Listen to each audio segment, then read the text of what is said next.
that I wanted to share with you about prayer.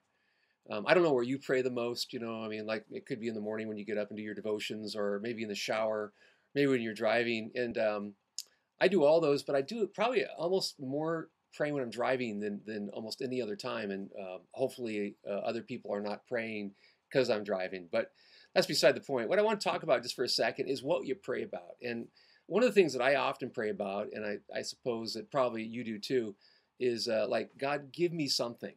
And in my life, like a lot of times I'll say, Lord, I want to have more love. I want to have more compassion in my life. Or I'll say, I want to have more faith. Or Lord, I want to have more wisdom in my life. Or help me to be a better spiritual leader. Things like that.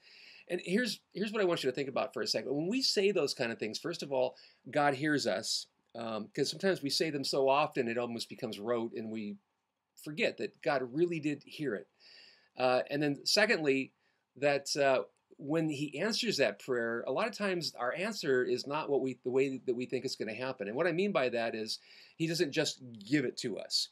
It doesn't just the answer to those prayers doesn't happen in a vacuum. It always happens in the context of people and challenges and situations and relationships. For instance, if you're saying, Lord, I just want to have more love, more compassion in my life, God's going to most likely answer that prayer by putting opportunities for you to experience that, by bringing people into your life who probably are maybe not easy to love. And God is saying, so if you learn to love this person, you're actually going to become a more loving person. Or in my case, God, give me more faith. Don't you just wish that I could just reach out and He would just give it to me? But what He does is He brings opportunities for me, for my faith to be challenged in situations that seem impossible. And then I start whining. I'm like, God, how could you let this happen to me? Not realizing that that situation is actually an answer to my prayers. It's an opportunity for me to grow.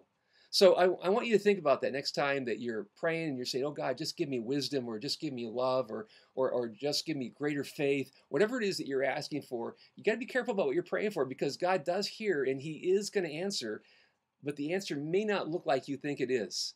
But know this, God's going to work it out, and He hears your prayers. Okay?